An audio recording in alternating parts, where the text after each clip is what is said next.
Okay, hello everyone. Thank you all for coming. Let's see.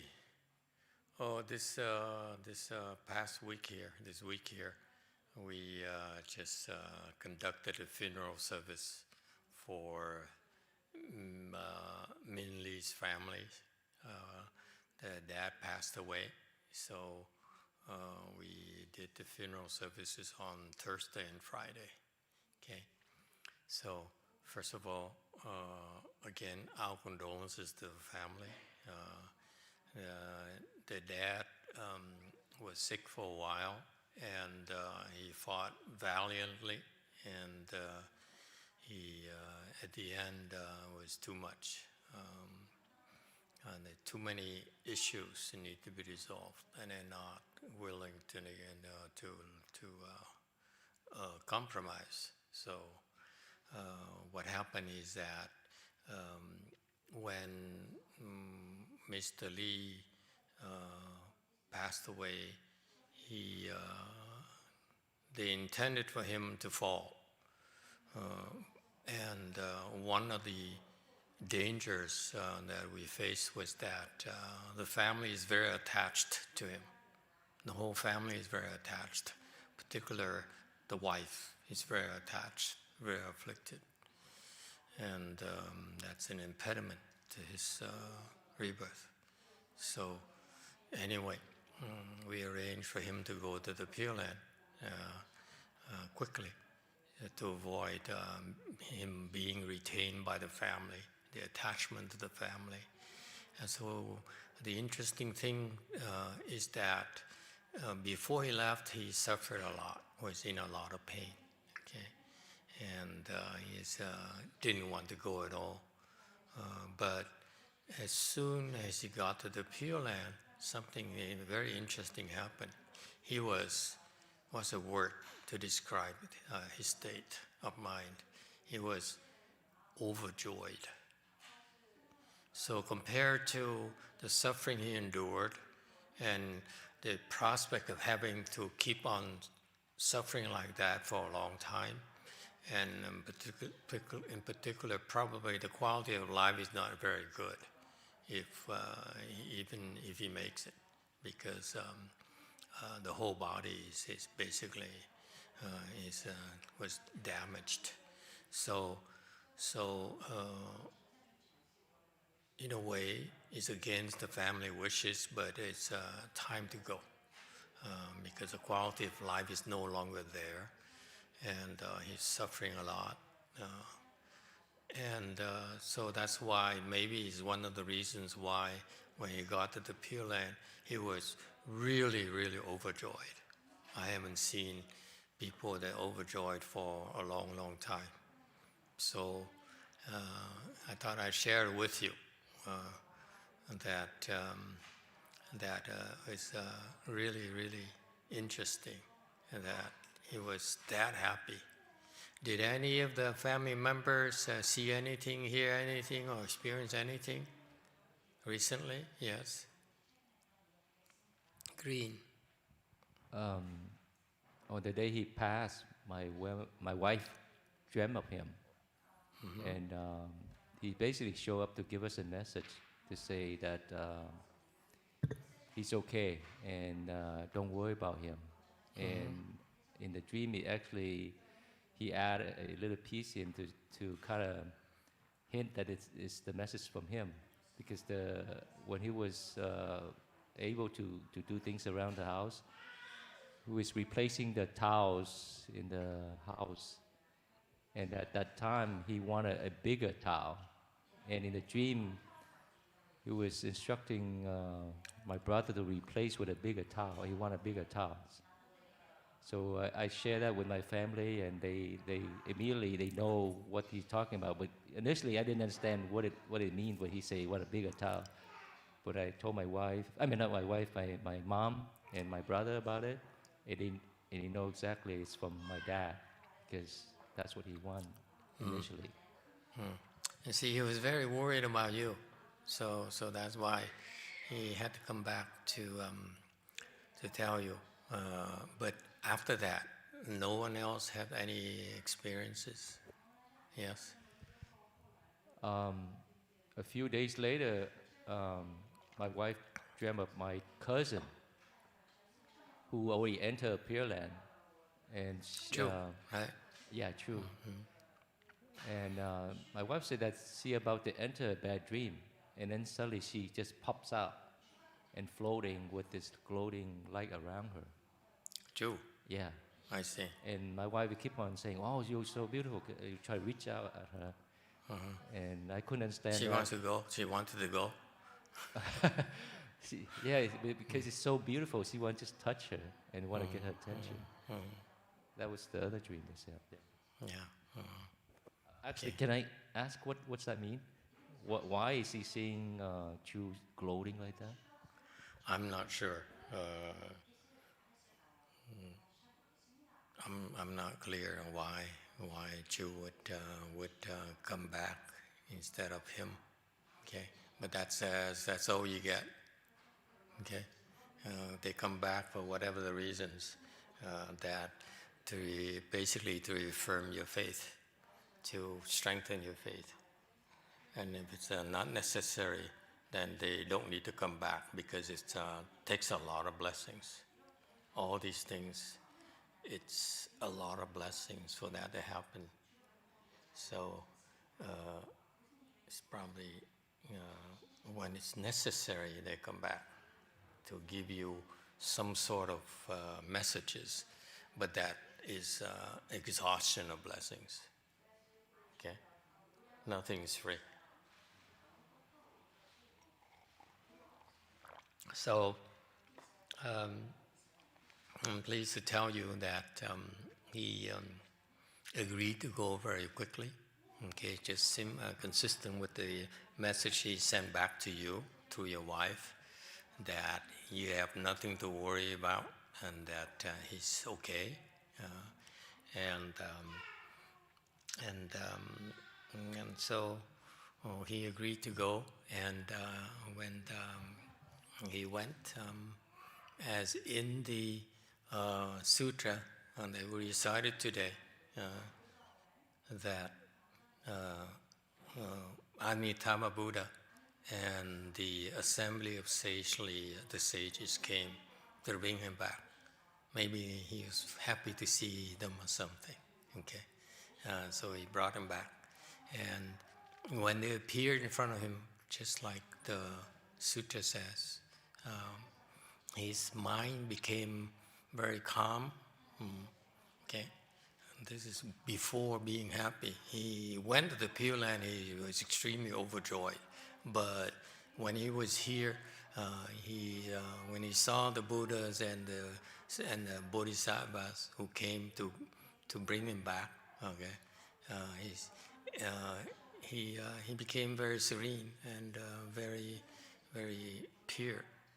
The mind, as the sutra says, his mind became not upside down anymore.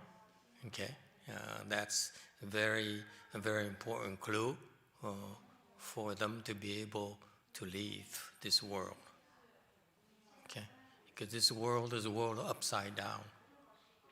We live in an upside down way. What is upside down? Young man, what's upside down?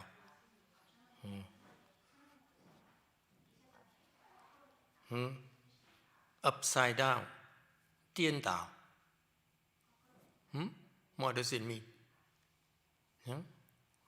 Okay, mom hasn't taught you that yet. Okay, what's upside down? Anyone? Upside down, it's imagine it's like you are, upside down. Instead of walking like the way you do, you walk upside down on your head, on your hands, instead of on your legs. That's upside down. Okay, meaning that you're totally confused.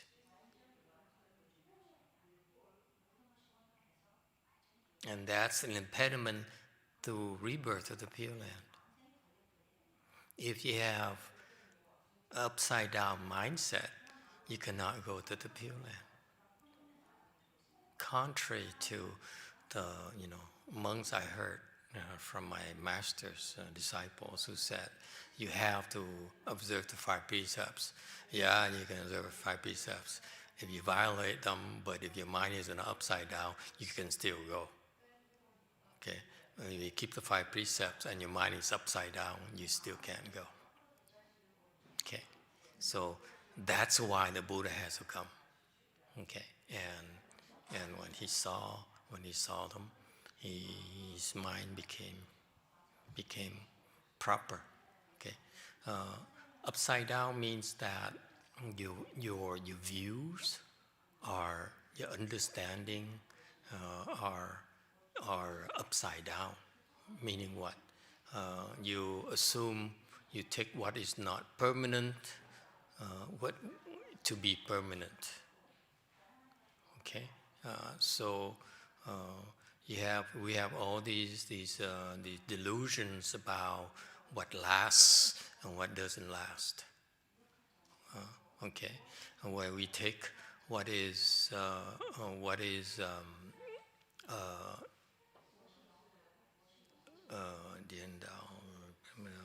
or you take suffering for happiness, for pleasure. So he had an awakening where what he used to believe to be permanent is no longer permanent. What he used to consider to be happiness, like in particular emotional attachments, okay, love made him happy, family members made him happy, and he detached from that. He's no longer attached to love. You see, this is why when we do this 49-day service, we're very cautious about this, and we enlist your family, the families to help us out, because it's these emotional attachments, this love that you have attachments for each other, that is causing a lot of suffering. That prevents you from going. So he detached from that. Okay, and then what he took for impure as pure, meaning that his attachment to the body. After you die, you're very, very attached to the body. Okay, you lost your body, but your mind is so used to having an arm or legs, and you try to move your arm or legs and don't respond anymore, and a terrifying experience.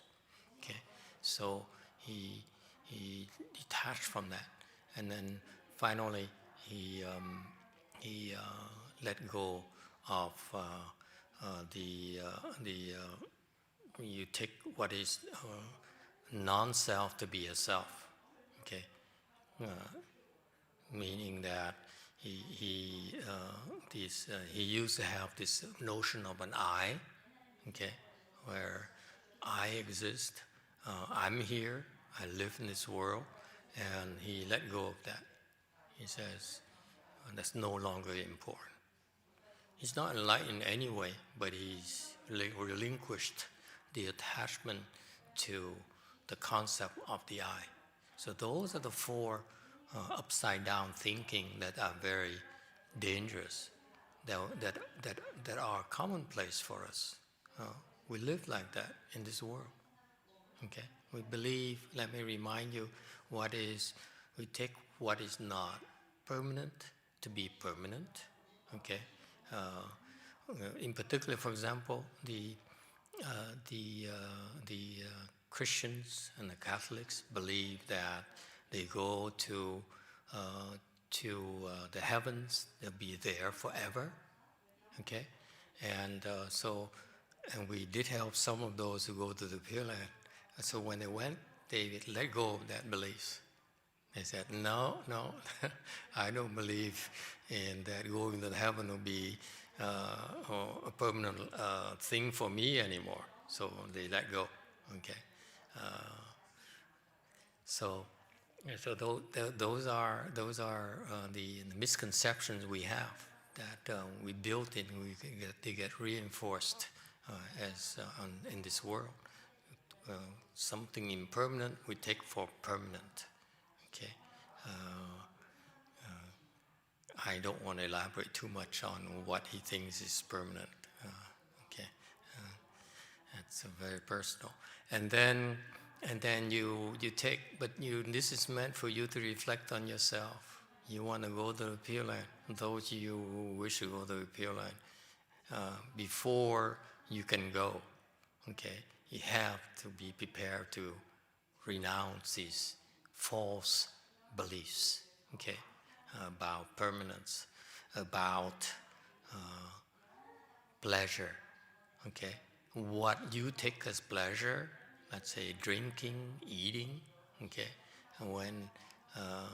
When he didn't you remind me that he couldn't eat and drink for a while, and then he's able to eat. The day before he left, he was able to eat. He was very happy.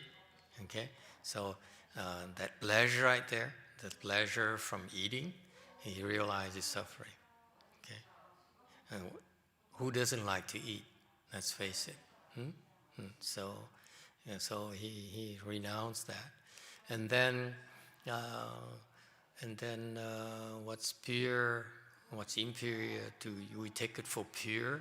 In particular, this body here, we're very attached to this body. He was very, very attached to the body, his body, and like all of us. And finally, the attachment to the self, the ego. Okay, he's able to suppress that in the presence of the Buddhas and the sages.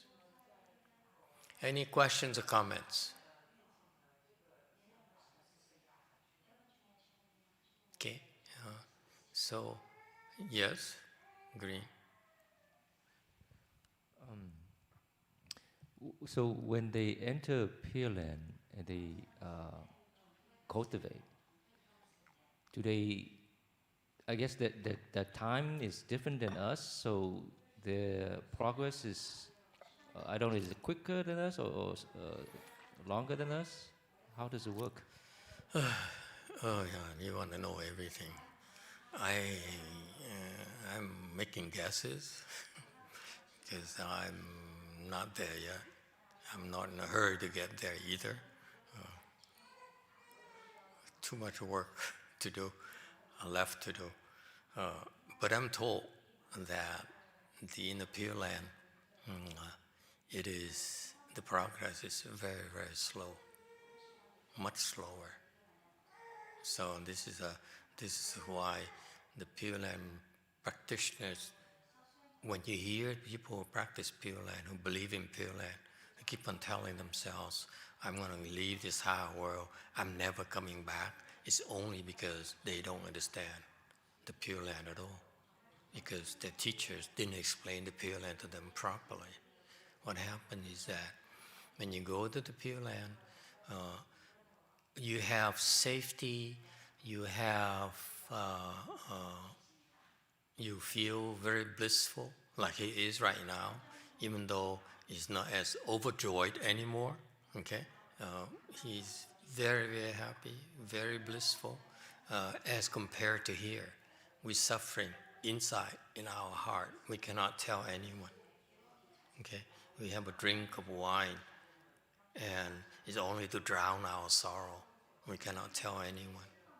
Okay, we yearn for the good times, the glories, the adoration that we experienced in the past, the pleasant experience in the past. Okay, and those are what's gnawing at us in our hearts inside. Okay, when you go to the Pure Land, you have none of those. You have this state of bliss, constant state of bliss, steady, even keel, okay, but very blissful. So you save, you don't have to worry about suffering or falling anymore. You will continue to make progress, albeit very, very slowly, okay? So time is very long. You'll be there for a long, long time before you become a Buddha. Look at this woman here. I don't think she'll be here much longer at the rate she's going.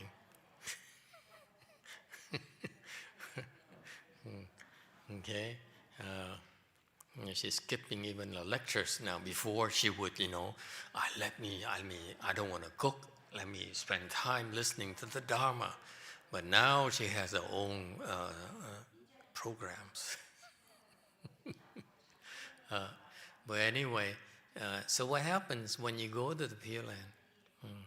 You safe and you're very blissful, and you have everything you need. You have no more worries. Okay, and you have someone teaching you, guiding you 24 hours a day, watching over you 24 hours a day.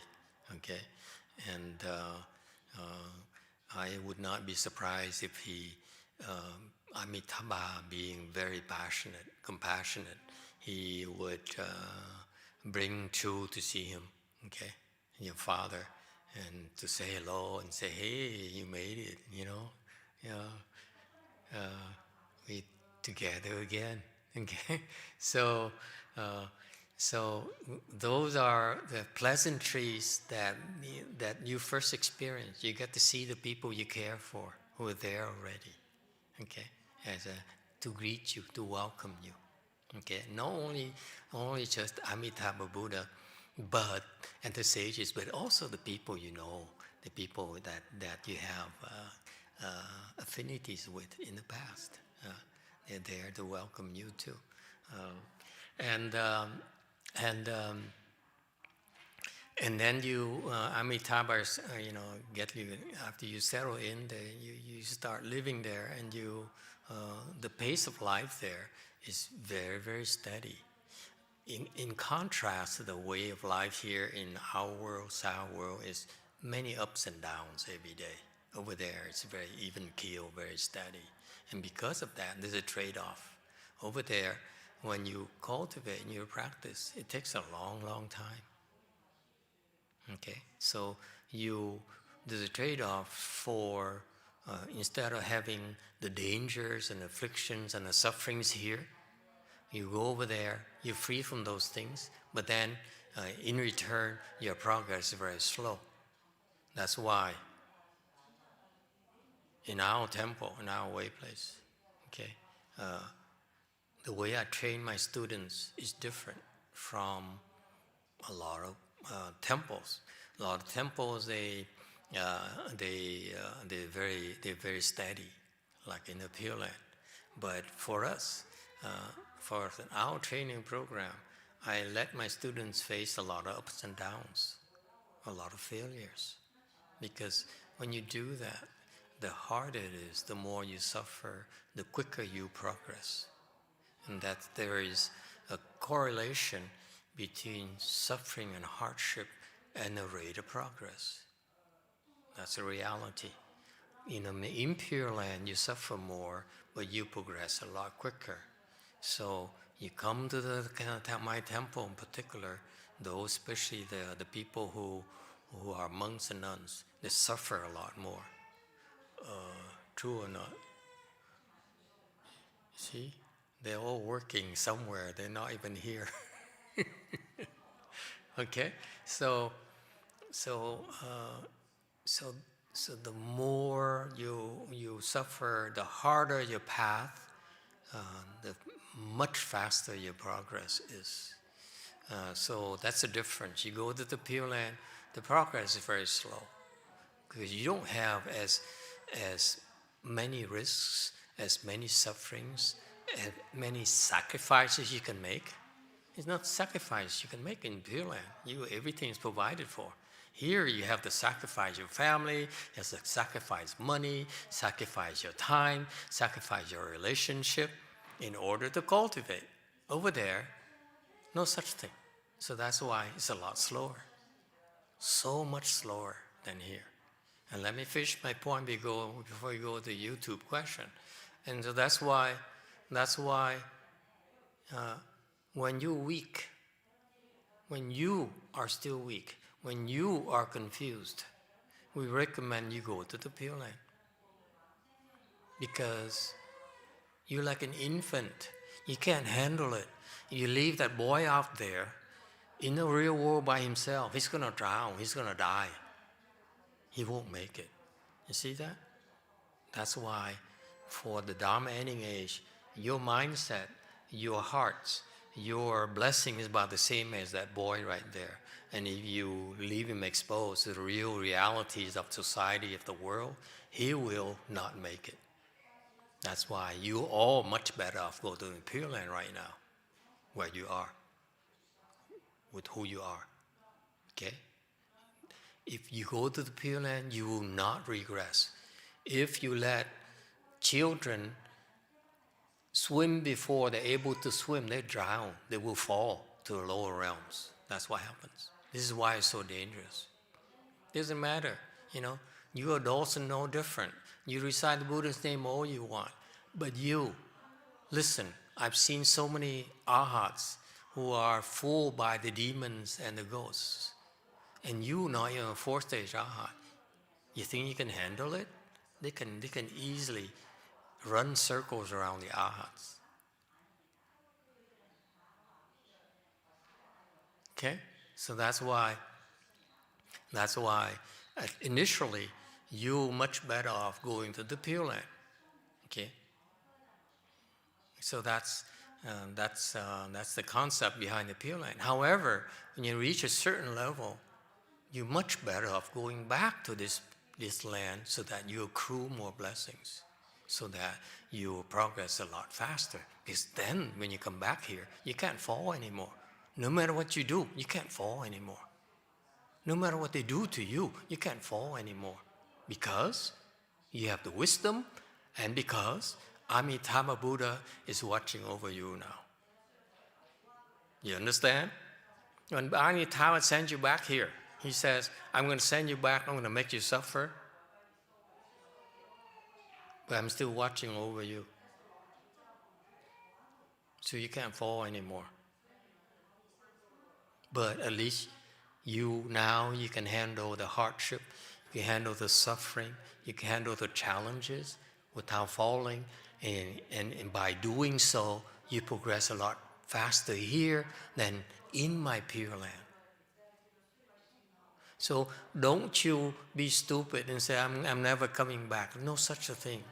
Quite often they come back here. What for? For training, also because they come back to save you.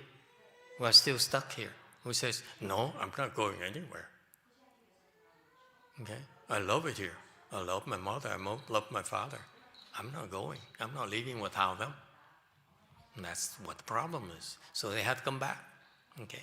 And find a way to save you. Okay? That's why. In doing so, they create more blessings for themselves. You too. Does it mean there is no sudden teaching or enlightenment in Pure Land? I don't know.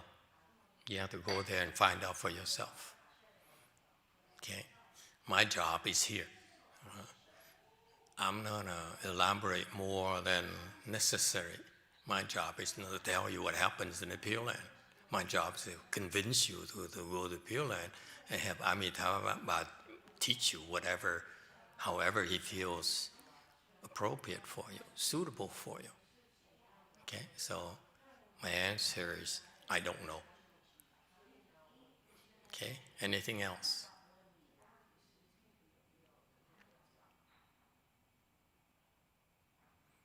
Next question. Yes. Master, do people in Pure Land have to use up lots of blessings to come to the impure land to save their family? It's Amitabha. It's under Amitabha's program, training program for you. So it's okay. Okay?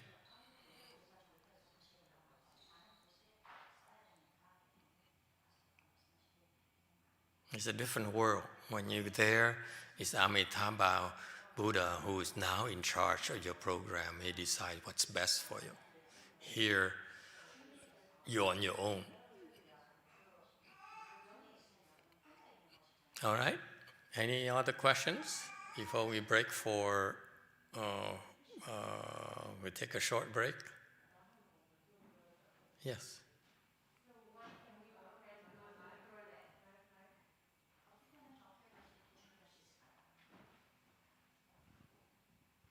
question is, what can we prepare to go to the... My question is, what can we prepare to go to the Pureland? How do you go to the Pure Land? By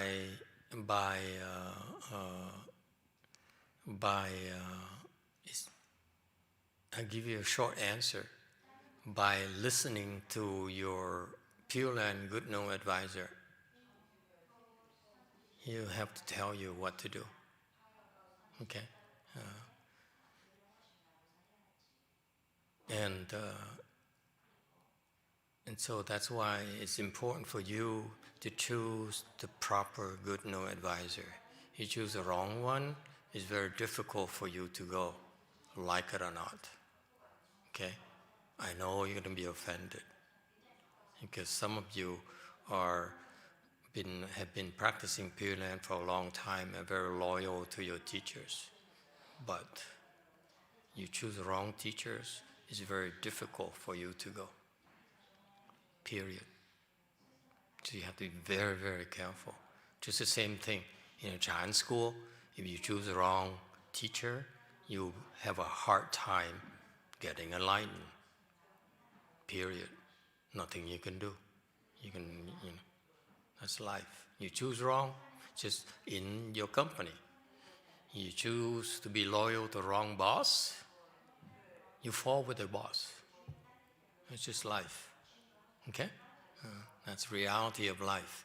So I know that most monks and nuns don't talk to you like this because it's a sensitive subject.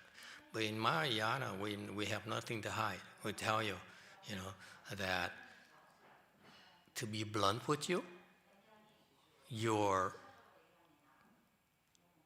chances of going to the Pure Land, highly depend on your Good Know advisor. If he advises you wrong, like I've seen so many of you, you will not make it. That's why there's so many people who've been reciting Buddha's name for a long, long time, not only decades, but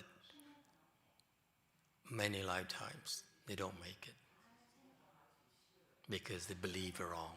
They follow the wrong advices. They follow the wrong instructions. Yes, back there, spy number 1. Blue. Mình niệm rồi cái tới mà một thời gian cái mình không muốn niệm.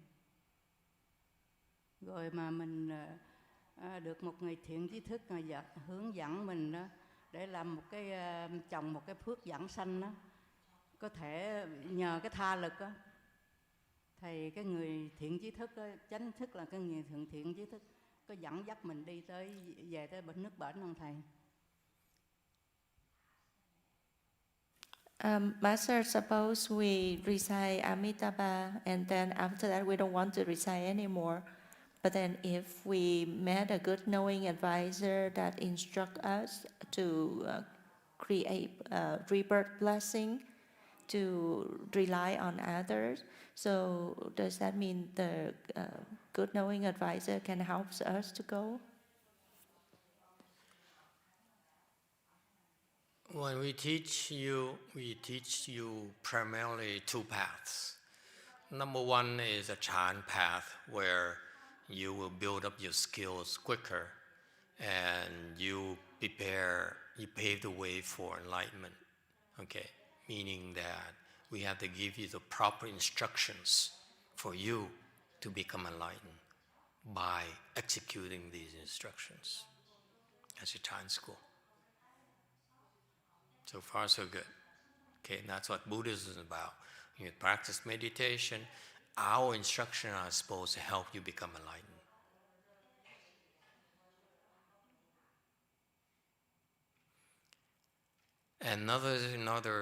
Another path we're teaching you is the Pureland path.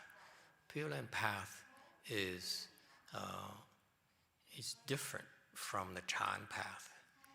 Okay, the Chan path is that you develop your own power, your own abilities to become enlightened, because only you can become enlightened, no one else can. It's called self-help, okay? Self-power. Chan school is self-power. We cannot become enlightened for you, okay?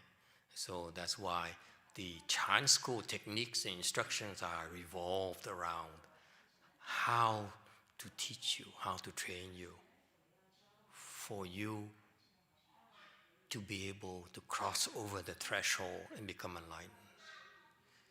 In the Pureland school, which we are beginning to advocate more and more because I'm ordered to do that, okay? That's why I'm a little bit more blunt nowadays about Pureland. In the Pureland school, it's just the opposite. You know you can't handle it. You know you cannot become enlightened because you yourself know. You know that you have families, you have children, you have parents, you have commitments in the world that you made a long time ago.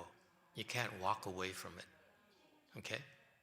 You want to, but you can't, okay? And that's why it's very difficult for you to become enlightened. That's your reality. Or you're too old now. To be enlightened takes time and takes a lot of effort. It's very, very difficult. It's a lot of hard work. It's very painful. No other ways to describe it to you. Okay? You want to get there, there's a very heavy price to pay. Lots of sacrifices. Okay? So that's why we realize that most of you, know that you can't make it. You can recite mantras, you can recite hands and eyes all you want to the rest of your life until another 50 years. You can't make it. Okay? You can believe and think all you want. We know you can't make it. You just don't have what it takes. Why do we know that? I know that because I teach you how to build your foundation, become enlightened, and you refused to do it. What can I do? I tell you to do certain things. You say, no, my teacher tells me otherwise. My teacher is more famous than you. My teacher, is a sage. He didn't say so. Who are you to tell me? Okay? So I know you won't become enlightened. So your only option for you to end it is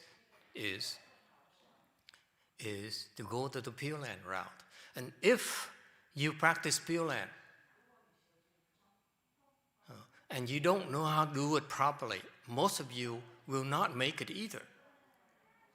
So the Pureland, the reason you go with the Pureland is that at least it's not as hard for you to attain this Buddha recitation samadhi, which is a lot easier than becoming enlightened in a Chan school.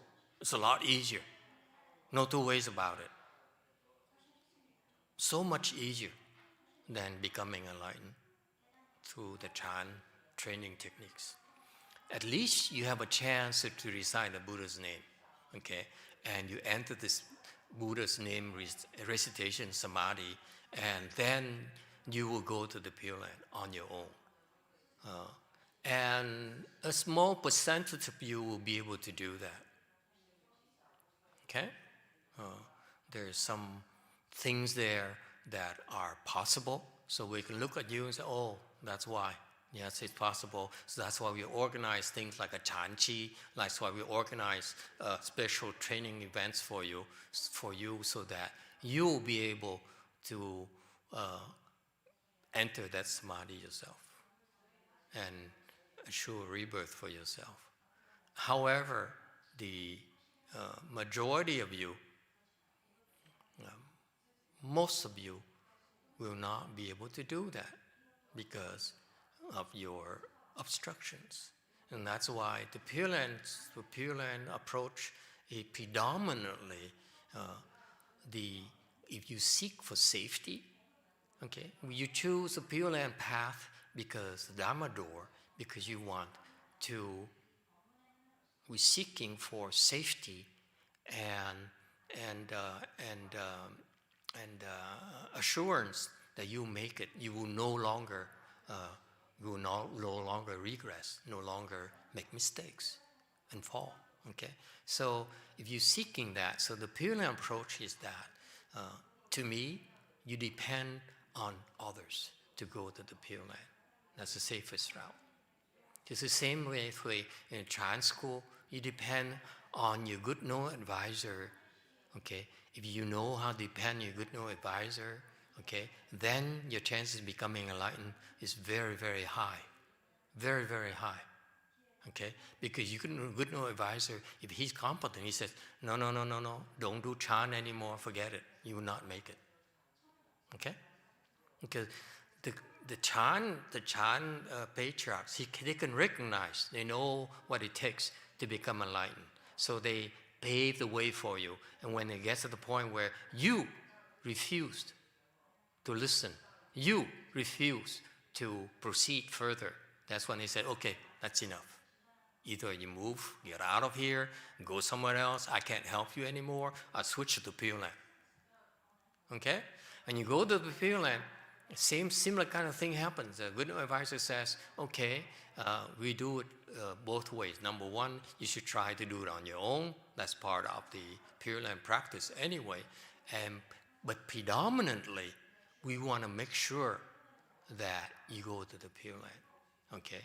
And in the Pure Land school, I don't think the Chinese explained it before. And that's why we need to make it clear for you Westerners. In the Pure Land school, it's the good knowing advisor's job to make sure you go to the Pure Land. That's called others' help. Your good knowing advisors help. Not just anyone. Not your neighbors, not your co-cultivators. No. It's the good knowing advisors who's making sure that you go. The Chinese don't explain this way. They just tell you, just recite Buddha's name, you go. And that's wishful thinking. Okay? So if you understand Pure Land Dharma door, you also understand what it takes to recite the Buddha's name right. You also know what it takes to enhance your chances of going. Okay, it's very precise. It's the same thing at Chan school. You understand Chan, you understand how to teach Chan, you know what it takes to become enlightened and who can become enlightened. Does it make sense? It's not that much different. So that's why in the Chan school, it's self-help. In Pure Land school, basically, it's others' help. Okay? And in particular, the Pure Land school is the good advisor says, okay, you have a chance, I will put you in this way so that you have a chance to recite the Buddha's name right. Okay? If not, there's another alternative where you can be helped to go there. Does it make sense? That's the essence of the Mahayana Pure Land school. It's not wishful thinking at all. It's hard work. It's knowledge. It's skills. It's preparation. Okay? So the answer for your question is how do I go to the Pure Land? For you in particular, you need to make it known to your good advisor you're going to go to Pure Land, and you ask for, what do I need to do? Flat out. Okay? And hopefully you find someone who knows what he or she is doing. If not, tough luck. That's life. Okay?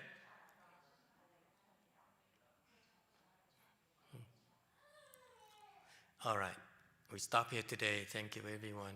Okay, take a short break and we come right back.